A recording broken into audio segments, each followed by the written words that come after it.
हूँ मैं सर्वमित्रा। बिहार में एक तरफ जहां पर नीतीश कुमार के कारण बीजेपी को टेंशन मिल रही है, वहीं अब बीजेपी और एनडीए के लिए एक दूसरी बुरी खबर यह है कि वहां पर तरह तरह की दरारें और बड़ी फूट सामने नजर आ रही है। कर्नाटक से लेकर महाराष्ट्र तक और यूपी से लेकर बिहार तक कई नेता जो हैं उनके खिलाफ अब बीजेपी एक्शन ले रही है और वहीं कई नेता अपनी नाराजगी दिखा रहे हैं। और ये जो दोनों नाराजगी दिखाने और फूट पड़ने का सिलसिला है, बीजेपी में भी है और उसके साथ साथ एनडीए में भी है। यानी बीजेपी को अब घर और बाहर दोनों मोर्चों पर एक बड़ी लड़ाई लड़ने के लिए तैयार हो जाना पड़ेगा, ऐसा नजर आ रहा है। एक तरफ अमित शाह बहुत कोशिश कर रहे हैं कि किसी तरह अब वो बिहार को भी बीजेपी के कब्जे में ले आए और 29 तारीख को यानी 2 दिन बाद अमित शाह का बिहार दौरा हो रहा है। चुनावी लिहाज से ये उनका पहला दौरा होगा, इसीलिए इसके लिए काफी तैयारी की जा रही है। और इससे पहले कल एनडीए के तमाम सांसदों की और प्रमुख दलों के नेताओं का एक डिनर हुआ संजय जायसवाल के घर पर दिल्ली में, और उसमें जेपी नड्डा भी पहुंचे, लेकिन नीतीश कुमार नहीं पहुंचे। यार नीतीश कुमार जो अपनी नाराजगी बार बार दिखा रहे हैं, उसके लिए भी अब सवाल उठने लगे हैं कि क्या वक्फ बोर्ड का मामला सामने है, इस वजह से नीतीश घबरा रहे हैं, क्योंकि उनका ही सुझाव था कि आप इस पर फैसला जो भी लें वो ईद के बाद लें। वो नहीं चाहते कि मुसलमानों की नाराजगी और बढ़े। लेकिन कल बिहार में जो नजारा था उससे साफ दिख रहा था कि नीतीश कुमार के खिलाफ मुसलमानों की नाराजगी बढ़ती जा रही है और ये नाराजगी बीजेपी को भी अपने लपेटे में ले रही है, क्योंकि असली काम तो बीजेपी ने ही किया है। और मुसलमानों की नाराजगी नीतीश कुमार से इसीलिए है कि आप सब कुछ जानते हुए भी किस तरह से आप बीजेपी का साथ दे रहे हैं। उधर कर्नाटक में जो एक लंबे समय से जो बीजेपी अध्यक्ष विजेंद्र के खिलाफ एक माहौल बन रहा था और आवाज उठाई जा रही थी, बसंत गौड़ा पाटिल यत्नाल ने कल उनको निष्कासित कर दिया गया। और उनको निष्कासित कर अब बीजेपी ये संदेश शायद देने की कोशिश में है कि अनुशासनहीनता को बर्दाश्त नहीं किया जाएगा, लेकिन 2 साल बाद होने वाले कर्नाटक चुनाव से पहले इस तरह एक प्रमुख नेता को निष्कासित करना बीजेपी के लिए शायद बड़ा सेटबैक साबित हो सकता है, क्योंकि कर्नाटक बीजेपी में जो 2 गुट बने हुए हैं उसमें से एक गुट के नेता को बीजेपी ने हटाया है, तो इसका असर जो है अब काफी कुछ पार्टी के प्रदर्शन पर पड़ेगा। उधर यूपी में एक तरफ नंदकिशोर गुर्जर हैं जो गाजियाबाद से विधायक हैं, वो लगातार योगी की पुलिस पर सवाल उठा रहे हैं और उन्होंने तो ये भी आरोप लगाया कि मेरी जान को खतरा है। उन्होंने राम कथा भी जो करवा रहे हैं उसमें जो कलश यात्रा निकाली उसमें उन्होंने आरोप लगाया कि ये पुलिस के अधिकारियों ने रामचरितमानस तक को नहीं बख्शा और उसको भी उन्होंने फाड़ने की कोशिश की। ऐसे गंभीर आरोप गुर्जर ने लगाए हैं। वहीं जयंत चौधरी जो एनडीए के एक अहम घटक दल इस लिहाज से माने जा सकते हैं क्योंकि इंडिया से तोड़ने में उनको बीजेपी को सफलता मिल गई थी, जयंत चौधरी को तोड़ने में, क्योंकि जयंत चौधरी इसके पहले विपक्षी दलों के साथ थे लेकिन अब वो एनडीए में हैं। लेकिन अब जयंत चौधरी को भी समझ में आ रहा है कि एनडीए किस तरह से काम कर रहा है। अभी ईद की नमाज को लेकर जिस तरह का फरमान मेरठ पुलिस ने जारी किया, उस पर अब जयंत चौधरी ने अपनी नाराजगी दिखाई है। और उधर पटना में अब जो नीतीश के करीबी अधिकारी हैं संजीव हंस, उनके घर पर जिस तरीके से छापेमारी हो रही है उससे भी समझ में आता है कि बीजेपी एक तरफ अपने सहयोगियों को परेशान कर रही है, दबाव में लेने की कोशिश में है, दूसरी तरफ उसके सहयोगी भी अब आंख तरेर रहे हैं और सहयोगियों के साथ साथ बीजेपी के नेता भी अब आवाज उठाने लगे हैं। तो बीजेपी के लिए इस समय काफी चुनौतियां सामने दिख रही हैं, क्योंकि उसको घर और बाहर, जैसा मैंने पहले कहा, दोनों मोर्चों पर अब कमान संभालनी पड़ रही है, जूझना पड़ रहा है। और सबसे बड़ी बात यह है कि संघ का भी अब बीजेपी पर दबाव है। जेपी नड्डा कब तक राष्ट्रीय अध्यक्ष बने रहेंगे नहीं रहेंगे ये अभी कुछ ठीक नहीं है, क्योंकि उनको वो कार्यकाल से ज्यादा समय हो गया और वो पद पर बने हुए हैं। और अभी संघ की जो बैठक हुई थी उसमें ये चर्चा भी हो रही थी कि बीजेपी का अध्यक्ष कौन होगा। संघ ने अभी इस पर खुलकर कुछ कहा नहीं है, लेकिन अंदर खाने जो बातें चल रही हैं उसमें समझ में आ रहा है कि संघ और बीजेपी के बीच अभी तालमेल बिठाया जा रहा है ताकि संघ की मर्जी का अध्यक्ष वहां पर नियुक्त हो सके। तो बहुत सारी चीजें हैं जिन पर बीजेपी इस समय उलझी हुई है और इन उलझनों के बीच किस तरह वो बिहार चुनाव में अच्छा प्रदर्शन कर पाएगी ये देखना होगा। और उससे पहले देखना ये होगा कि सौगात मोदी का क्या असर होगा उस अल्पसंख्यक समुदाय पर जिस पर बीजेपी हमेशा निशाना साधती आई है, लेकिन अब बिहार चुनाव से पहले उसको अपने पाले में करने की कोशिश में है। तो इन्हीं तमाम सवालों पर आज हम चर्चा करेंगे खरी खरी। हमारे साथ जुड़े हुए हैं अमलेंदु उपाध्याय जी। अमलेंदु जी नमस्कार, स्वागत है आपका इस कार्यक्रम में। अमलेंदु जी, कर्नाटक, महाराष्ट्र, उत्तर प्रदेश, बिहार, तमाम जगहों पर हम देख रहे हैं कि बीजेपी और एनडीए दोनों जगह उसमें फूट पड़ती हुई दिखाई दे रही है। अभी कर्नाटक में बागी नेता है बसनगौड़ा पाटिल यत्नाल, काफी समय से वो पूर्व मुख्यमंत्री बीएस येदियुरप्पा और उनके बेटे जो अभी बीजेपी के अध्यक्ष भी हैं कर्नाटक इकाई के विजेंद्र, उनके खिलाफ आवाज उठाते रहे हैं। और उनका यत्नाल का सबसे बड़ा मुद्दा तो यही है कि आप किस तरह परिवारवाद को बढ़ावा दे सकते हैं, क्योंकि हमारी पार्टी में तो परिवारवाद के लिए कोई जगह नहीं थी। फिर आपने किस तरह एक पूर्व मुख्यमंत्री और बीजेपी नेता के बेटे को ही आपने बीजेपी की कमान वहां पर दी है, ये उनका सबसे बड़ा सवाल है। और उनका सवाल मतलब ये जो है ये बीजेपी को परेशान कर सकता है, और दूसरी तरफ उसकी छवि को या उसके सामने एक उसके जो दावे हैं उसको भी ये खारिज करता हुआ दिखाई दे रहा है, क्योंकि मोदी हमेशा वंशवाद परिवारवाद को लेकर कांग्रेस पर निशाना साधते हैं। यहाँ उनके ही अपनी पार्टी के नेता उन पर सवाल उठा चुके हैं और उनको 6 साल के लिए निष्कासित कर दिया गया है। और अब इसमें यह तय है कि जो विजेंद्र हैं येदियुरप्पा के बेटे, वो अब 2026 नवंबर तक अपना कार्यकाल पूरा करेंगे, जो 3 साल का अध्यक्ष का कार्यकाल होता है। लेकिन इसमें अब ये जो दिख रहा है कि 2 खेमे हैं, एक तो येदियुरप्पा का खेमा है और दूसरा है बीएल संतोष का खेमा। और ये जो यत्नाल है ये संतोष के खेमे के ही थे, और अब ऐसे में ये जो दूसरा खेमा है ये शायद अपनी आवाज और तेज कर सकता है, विरोध जो है और अलग अलग तरीके से जाहिर कर सकता है। तो जो 2 साल बाद होने वाला है कर्नाटक चुनाव, उसमें बीजेपी के लिए ये एक बड़ी मुश्किल किस तरह साबित हो सकती है, क्योंकि पिछला कर्नाटक चुनाव हम माने तो बीजेपी ने बहुत कोशिश की, लेकिन मोदी का जो हनुमान जी वाला बयान था वो पूरा उल्टा पड़ गया और बीजेपी को कर्नाटक की सत्ता से बाहर होना पड़ा। इस बार भी क्या चांसेस दिख रहे हैं, जबकि कांग्रेस में फूट की जितनी खबरें बीजेपी ने बताने की कोशिश की उसमें हम देख रहे हैं कि डीके शिव कुमार और सिद्धारमैया वो अभी तक अच्छे से बने हुए हैं, बल्कि वो बीजेपी को परेशान भी कर रहे हैं। ऐसे में किस तरह से आप देख रहे हैं कर्नाटक की इस फूट को? एक तो समिता जी, कर्नाटक भी एक तरीके से बीजेपी जो है वो नेतृत्वविहीन होती चली जा रही है, चूँकि जो येदियुरप्पा के बेटे हैं उनके खिलाफ बहुत ज़्यादा आवाज़ें वहाँ उठ रही हैं और बीजेपी के अंदर से ही काफ़ी ज़्यादा आवाज़ें उठ रही हैं। और ये जो बसनगौड़ा पाटिल यत्नाल हैं, ये एक तरीके से कहा जाए उस समूह का नेतृत्व कर रहे थे, जो विजेंद्र जो येदियुरप्पा के बेटे हैं, जो प्रदेश अध्यक्ष हैं बीजेपी के, उनके खिलाफ जो मोर्चा बन रहा है उसमें। और ये बीएल संतोष के काफ़ी करीबी बताए जाते हैं। और बीएल संतोष जो हैं वो जो अभी चुनाव हुआ था कर्नाटक का, उसमें उनके ऊपर भी काफ़ी ज़्यादा जो थे वो येदियुरप्पा के पक्ष की तरफ से आरोप लगाए गए थे बीएल संतोष के ऊपर कि हरमान्य में इनका बीएल संतोष का हाथ है, ये जो थे आरोप लगाए गए।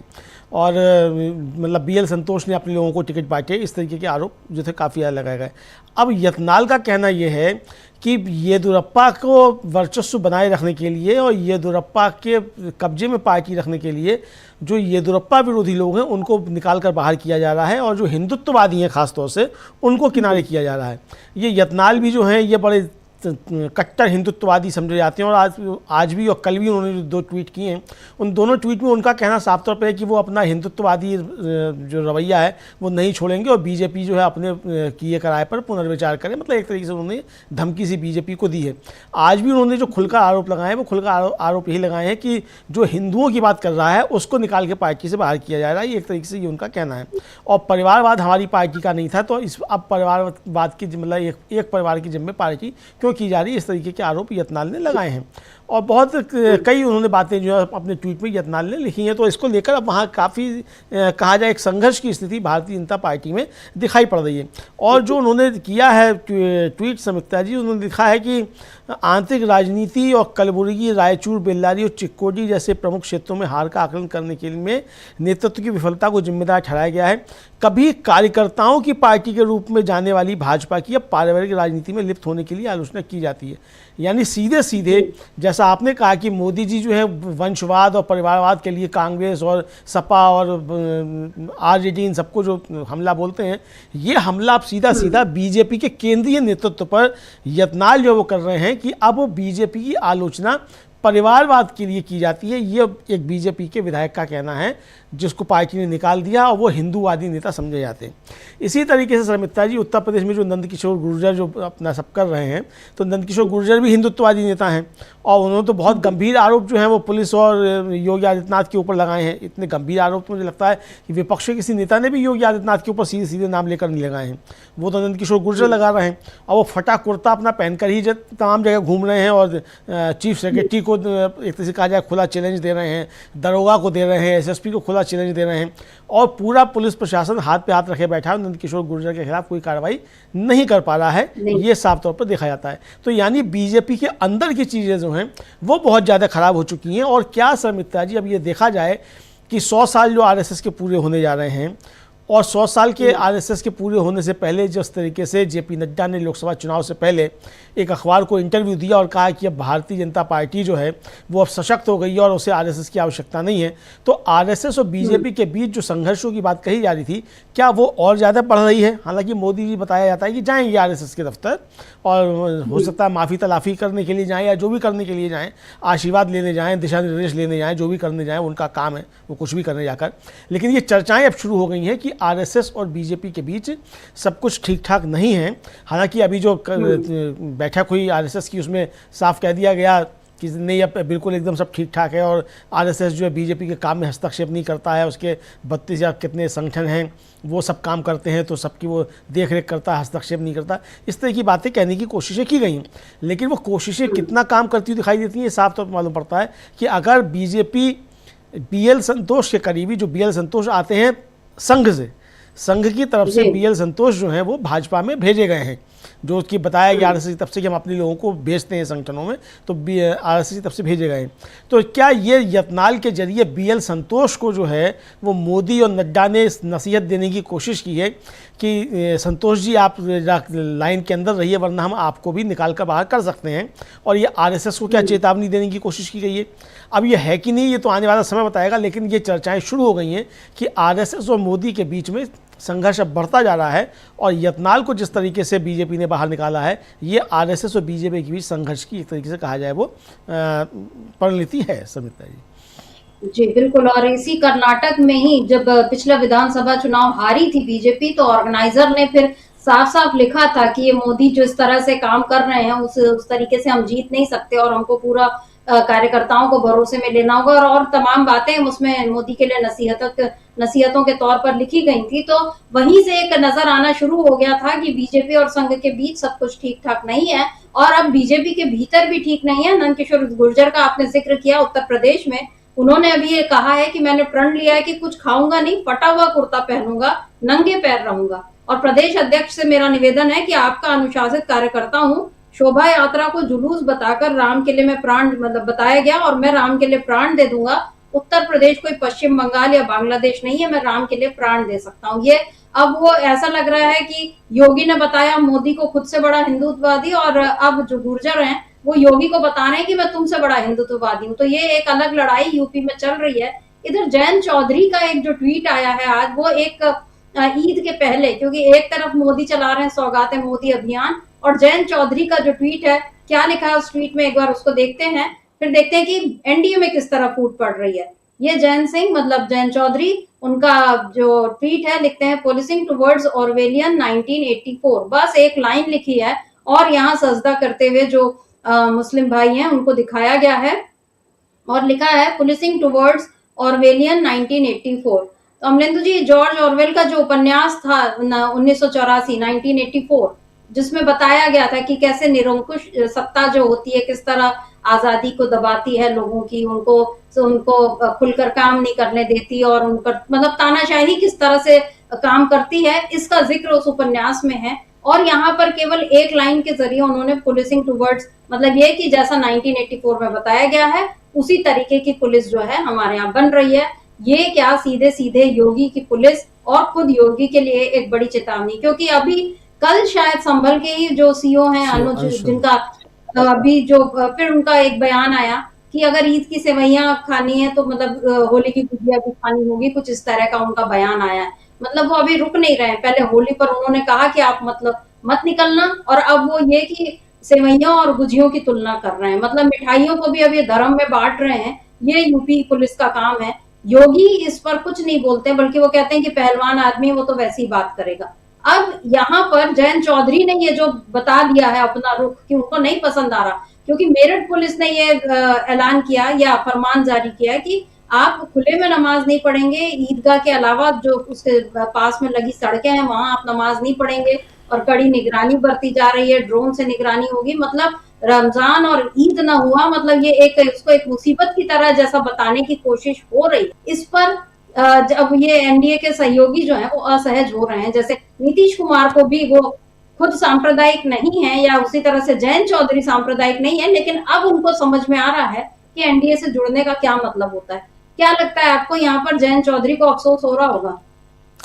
अब समिता जी, अफसोस हो रहा होगा या नहीं हो रहा ये तो जयंत चौधरी जाने कि उन्हें अफसोस हो रहा है कि नहीं हो रहा है, लेकिन वो अब एक तरह से कहा जाए कि अब बोलना शुरू कर रहे हैं। तो समिता जी, ये सिर्फ अकेले जयंत चौधरी नहीं बोलेंगे, धीरे धीरे और लोग भी बोलना शुरू करेंगे, और जब बोलना शुरू होगा तो फिर एनडीए में ज़बरदस्त तरीके से हमको फूट देखने को मिलेगी। अभी तो देखिए समिता जी, ये केवल से एक मेरठ का मसला है, उस पर जयंत चौधरी बोलना शुरू कर रहे हैं, जॉर्ज और ऑरवेल के उपन्यास की याद दिला रहे हैं कि उसमें जो बताया गया तानाशाही की तरफ। यानी क्या एनडीए के घटक दल भी अब ये समझ रहे हैं कि बीजेपी सरकार तानाशाही की तरफ बढ़ रही है और तानाशाह सरकार है।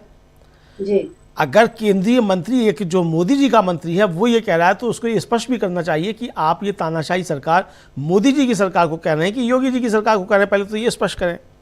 जी। और समिता जी, अभी तो बीजेपी के अंदर ही चल रहा है मोदी वर्सेस योगी और योगी वर्सेस अमित शाह, ये बहुत चल रहा है।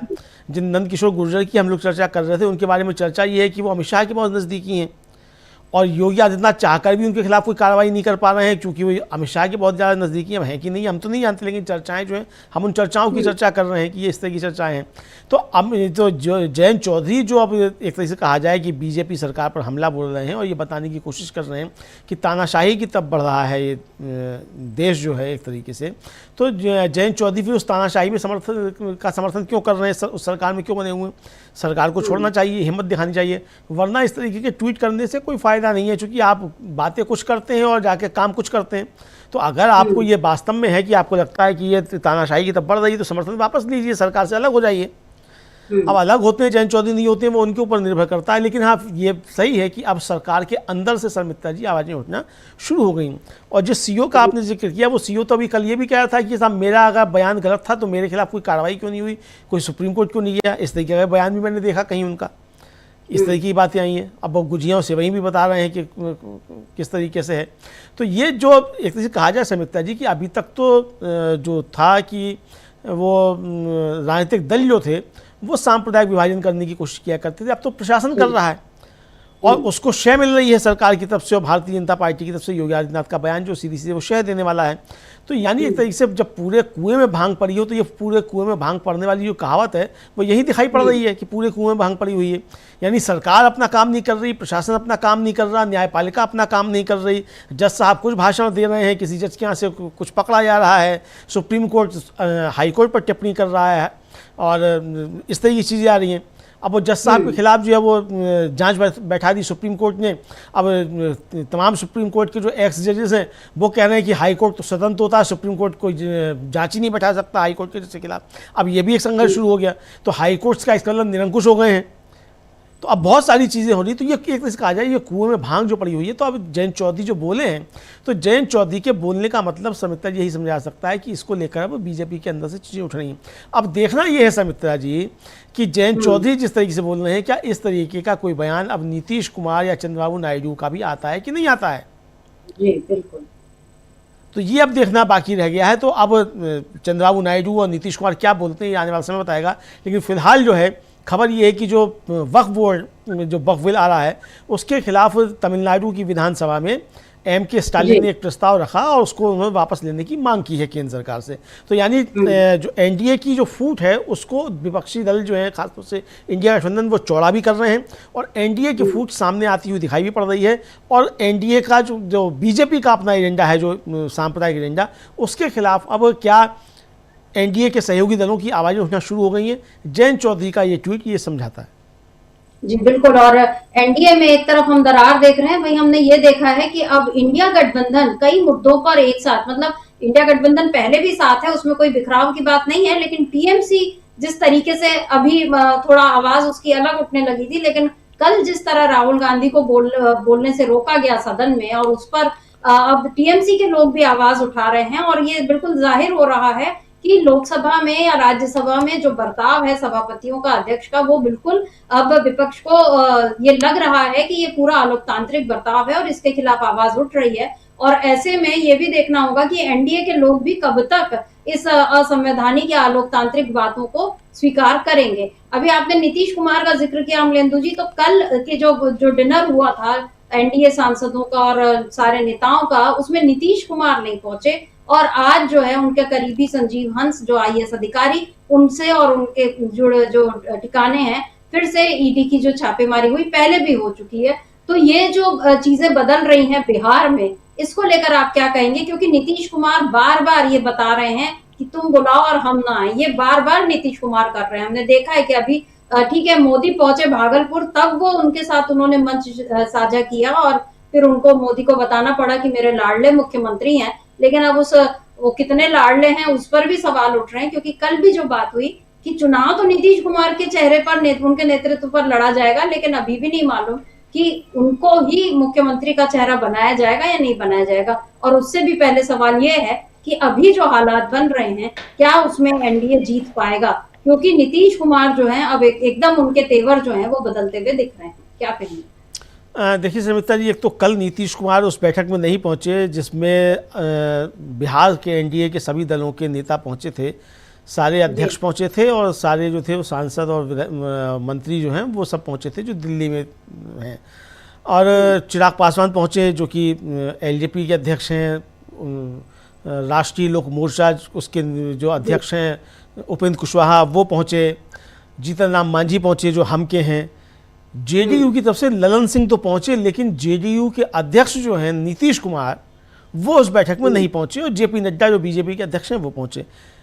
और एक नहीं पहुंचे तो वो पशुपतिनाथ पारस नहीं पहुंचे। तो पशुपतिनाथ पारस के बारे में तो ये समझा जा रहा है कि वो शायद एनडीए से अलग ही लगभग हो चुके हैं, क्योंकि वो खुलकर एनडीए के खिलाफ, मोदी के खिलाफ और चिराग पासवान के खिलाफ वो लगातार बोल रहे हैं। तो चलिए उनका माना जा सकता है, लेकिन नीतीश कुमार इस बैठक में क्यों नहीं पहुंचे, ये सवाल जो है उठना शुरू हुए।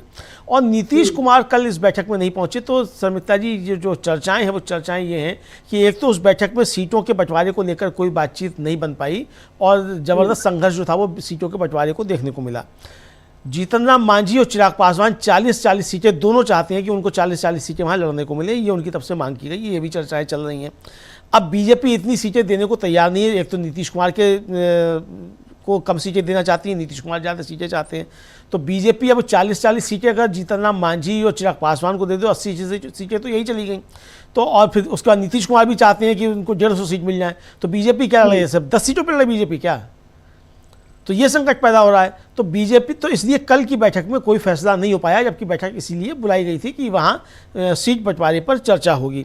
अब जो जिस तरीके से बातें आई और ये पहले ही तय हो गया था कि बैठक तो बुलाई जा रही है लेकिन सहमति नहीं बन पाएगी, चूँकि बैठक से पहले उपेंद्र कुशवाहा और चिराग पासवान के जो बयान आए, दोनों ने उस बैठक को ये खारिज करने की कोशिश की कि ये सीटों के बंटवारे को लेकर या चुनाव में जो है कि कैसे तालमेल होगा, इसको लेकर कोई बैठक नहीं है, साधारण एक बैठक है और वैसी जैसे मिलते हैं उस तरह की बैठक है। अरे भाई, तो रोज़ा इफ्तार की बैठक थी ये, अब या होली मिलन समारोह होता है, ये भी बता देते। जब रात को आप मिल ही रहे थे तो ये रोज़ा इफ्तार भी कर लेते। हालांकि अब तो रोज़ा इफ्तार कराया जा रहा है बीजेपी की तरफ से, दिल्ली में हुआ है रोज़ा इफ्तार और दिल्ली की मुख्यमंत्री जो रेखा गुप्ता वहाँ पहुँची थी। तो अगर कराया जा रहा है रोज़ा इफ्तार, तो अगर गिरिराज सिंह जो पहुँचे थे वो भी रोज़ा इफ्तार कर लेते और जेपी नड्डा भी कर लेते तो क्या बुराई थी? तो रोज़ा इफ्तार करा लिया होता या फिर होली मिलन समारोह नाम रख दिया होता, तो अगर ये राजनीतिक चर्चा नहीं थी। तो निश्चित तौर पर राजनीतिक चर्चा थी और राजनीतिक चर्चा में कोई बातचीत नहीं बन पाई। नीतीश कुमार का नाम भी एनडीए के नेता के तौर पर प्रस्तावित नहीं हुआ और ये भी नहीं कहा गया कि नीतीश कुमार जो है वो अगर सरकार बनती है तो वो मुख्यमंत्री बनेंगे। तो नीतीश कुमार की जो मांग है उस पर कोई सहमति नहीं बनी।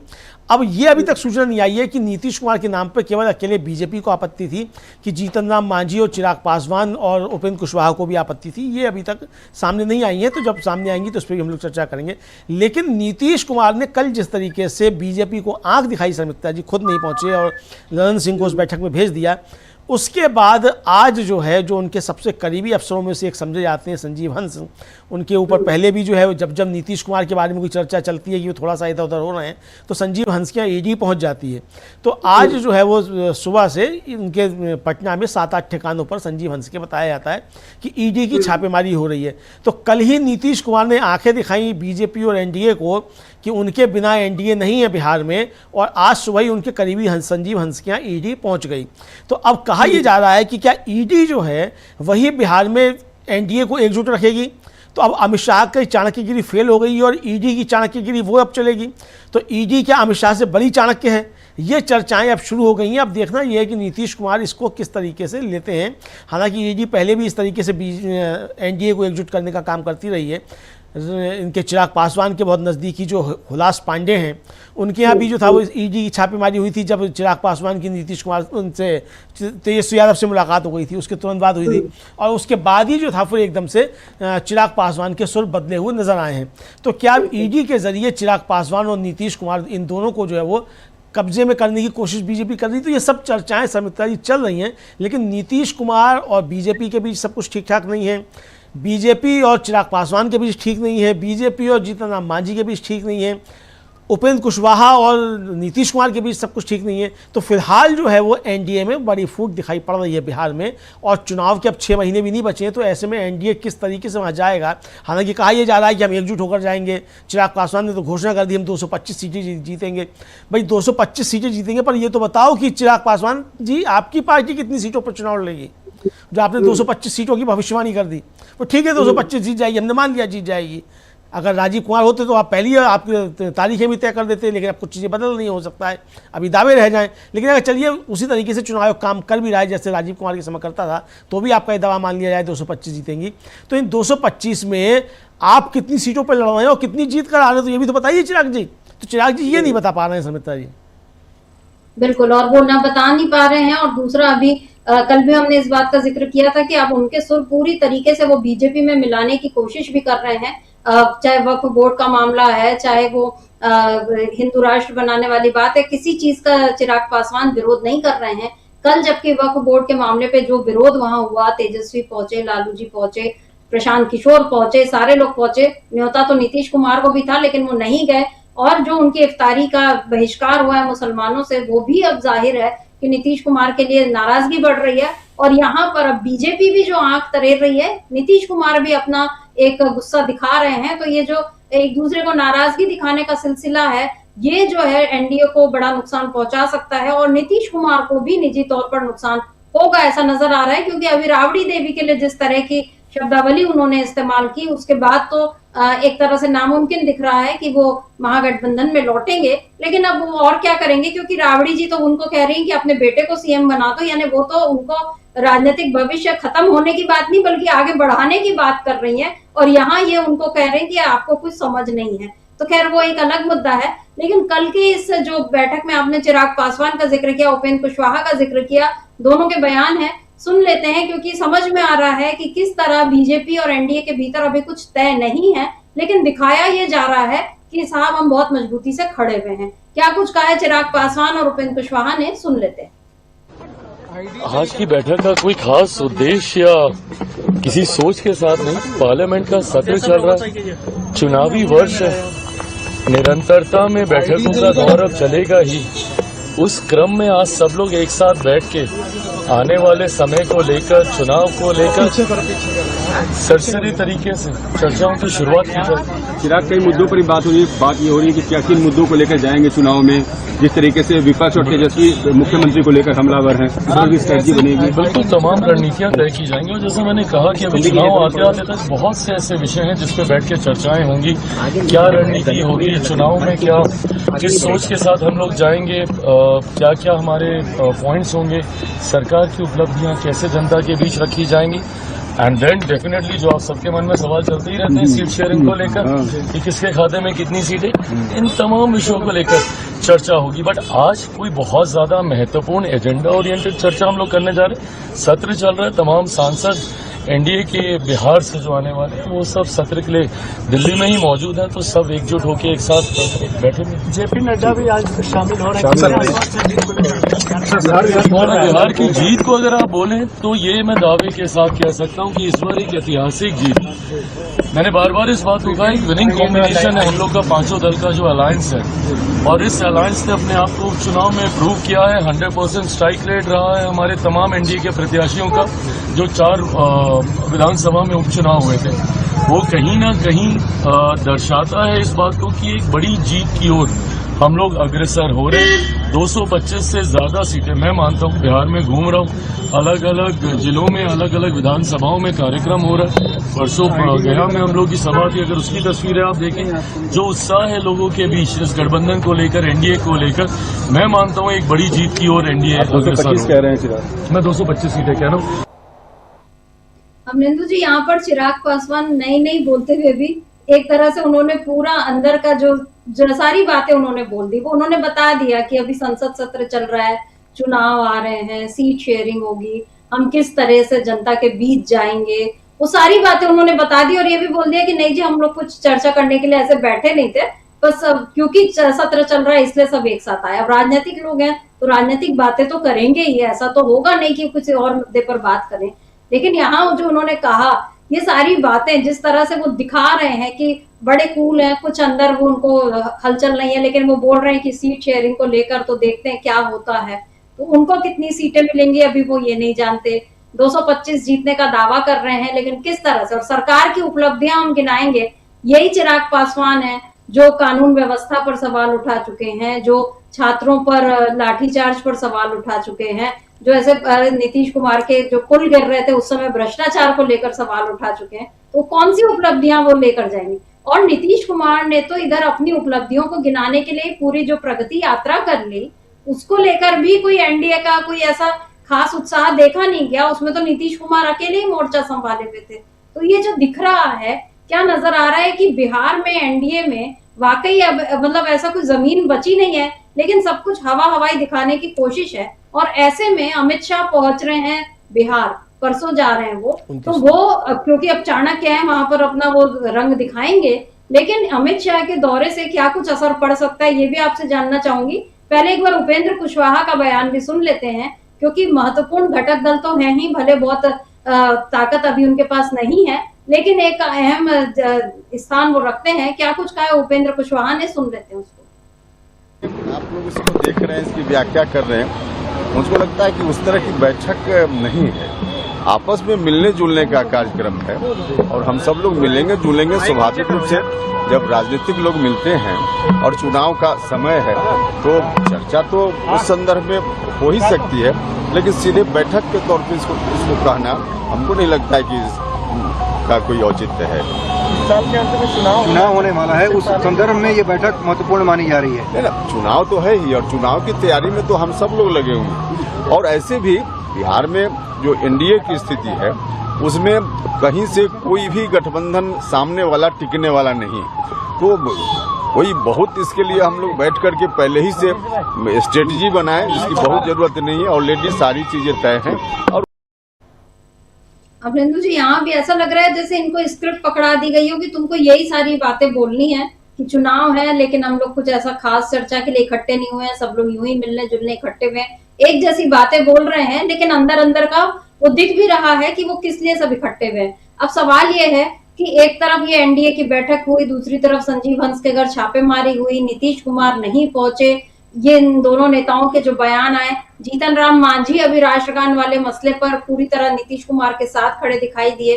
तो यानी अभी कौन किस पाले में जाएगा ये तय नहीं है। और इस बीच अमित शाह पहुंच रहे हैं जो बिहार, और उसके पहले जो एक खबर आई है कि जो संजय कुमार मिश्रा जो ईडी के पहले निदेशक थे, 4 बार जिनका कार्यकाल बढ़ाया गया, उनको अब आर्थिक सलाहकार बना दिया गया। और इनका ट्रैक रिकॉर्ड इसीलिए याद किया जाता है क्योंकि सोनिया गांधी, मल्लिकार्जुन खड़गे, पी चिदम्बरम, पवन बंसल, हेमंत सोरेन, डीके शिव कुमार, शरद पवार, अनिल देशमुख, फारूक अब्दुल्ला, उमर अब्दुल्ला, महबूबा मुफ्ती, तमाम विपक्ष के नेताओं के घर ईडी की रेड पड़ी है इनके कार्यकाल में।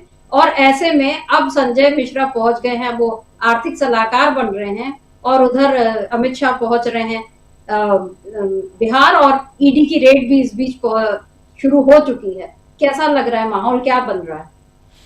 शर्मिष्ठा जी, इसके जरिए किसी और को अभी कोई संदेश दिया गया हो या नहीं दिया गया हो, लेकिन नीतीश कुमार को संदेश दे दिया गया है कि भाई देखिए, ईडी के उस संजय मिश्रा को हमने आर्थिक सलाहकार भी बना दिया है और आज ही संजीव हंस के यहाँ छापेमारी भी हो गई। तो यानी कि ये संदेश नीतीश कुमार को दे दिया गया है कि इधर उधर होने की कोशिश मत करो, वरना आपके साथ हम निपट सकते हैं इस तरीके से। ये अब अमित शाह 29 मार्च को जा रहे हैं, उससे पहले संजीव हंस के यहाँ ये छापेमारी होना, उससे पहले कल एनडीए की बैठक होना, नीतीश कुमार का उसमें नहीं पहुंचना, ये बहुत सारे सवालों को जन्म देता है। नीतीश कुमार और अमित शाह के बीच में पहले भी बातचीत नहीं हो पाई थी, बीच में आए थे दिल्ली अमित शाह और ये अपने नीतीश कुमार, और नीतीश कुमार की उनसे मुलाकात नहीं हुई, जबकि पहले से मुलाकात तय थी अमित शाह से मिलने के लिए। जेपी नड्डा से मुलाकातें नहीं हुई, लौट के वापस चले गए थे। और अमित शाह ने ये बयान दे दिया था कि पार्टी जो है वो उसका संसदीय दल तय करेगा कि कौन जो है मुख्यमंत्री बनेगा अगर सरकार बनती है। तो अब सबकी निगाहें इस बात पर टिकी हुई हैं कि जब अमित शाह वहाँ पहुँचते हैं तो अमित शाह मुख्यमंत्री के चेहरे को लेकर क्या घोषणा करते हैं, और नीतीश कुमार उस दौरे के दौरान अमित शाह के उनसे मुलाकात उनकी होती है कि नहीं होती है। हालांकि जब प्रधानमंत्री भागलपुर पहुंचे तो उनको जब लाडला मुख्यमंत्री कहा, उसके बाद फिर नीतीश कुमार जो थे वो जेपी नड्डा से मिले। जेपी नड्डा जब पहुंचे और गेस्ट हाउस में उनकी बातें हुई, लेकिन उसके बाद ही जो था वो जो वहाँ के प्रदेश अध्यक्ष थे बीजेपी के, उनका इस्तीफा ले लिया गया और 7 जो थे नए मंत्री वहाँ बना दिए गए बीजेपी के। तो यानी वो शह और मात का खेल बीजेपी और नीतीश कुमार के बीच वहाँ चलता हुआ दिखाई पड़ रहा है। तो अब 29 मार्च का शर्मिष्ठा जी ये इंतजार करना पड़ेगा कि 29 मार्च को जब अमित शाह पहुँचते हैं बिहार, तब जाकर उसके बाद क्या रुख जो है वो नीतीश कुमार का होता है, और अमित शाह का दौरा किस तरीके से बिहार में जो है वो प्याली में तूफान लाता है, ये 29 मार्च को तय होगा। चूंकि बहुत कुछ निर्भर जो है आगे की राजनीति वो अमित शाह के दौरे के बाद बिहार की होगी। शर्मिष्ठा जी बिल्कुल, और हमको ये भी याद रखना चाहिए कि इस बीच बिहार में राज्यपाल आरिफ मोहम्मद खान भी नए बनाए गए, और इसलिए उसके पीछे भी रणनीति यही मानी जा रही थी कि चुनावी साल है तो पहले राज्यपाल बदल दिए जाएं। लेकिन आरिफ मोहम्मद खान जिस तरह पहले ही दिन वो चले गए नीतीश कुमार के साथ उनके पैतृक गांव, फिर वो लालू जी के घर भी गए, और पुराने नेता वो भी उनके सारे संपर्क हैं। तो अभी बहुत सारी चीजें जो हैं वो जिसको कहते हैं अंडर द कारपेट अभी समझ में नहीं आ रहा है, लेकिन एक एक करके परतें खुलने की शुरुआत हो चुकी है। कल ये एक बार फिर नजर आया कि नीतीश कुमार चाहे वो मनमोहन सिंह के यहाँ गमी में आए या अपने एक असिस्टेंट के घर वो शादी में आए, दोनों मौकों पर उन्होंने यहाँ पर किसी से मुलाकात नहीं की। वो दिल्ली आए और वो चले गए। खुद मोदी जब पहुंचे तब उनकी मुलाकात होती है, और उसके बाद जेपी नड्डा से भी मिलते हैं। लेकिन आपने जैसा बताया कि कैबिनेट विस्तार भी इस बीच हो जाता है।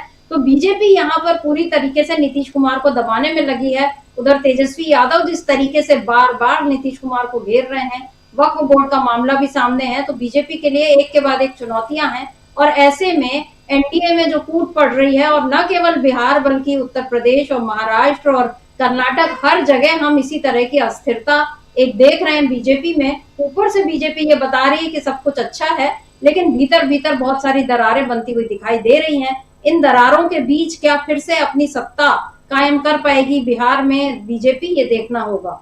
तो अमरेंदु जी, आज की इस चर्चा को यहीं रोकते हैं। आपका बहुत बहुत शुक्रिया, और शुक्रिया आप तमाम दर्शकों का जो आप हमारे साथ जुड़े और आपने आज की चर्चा को ध्यान से सुना। आगे भी आप बने रहिए डीबी लाइव के साथ और देखते रहिए हमारे सभी कार्यक्रम। नमस्कार।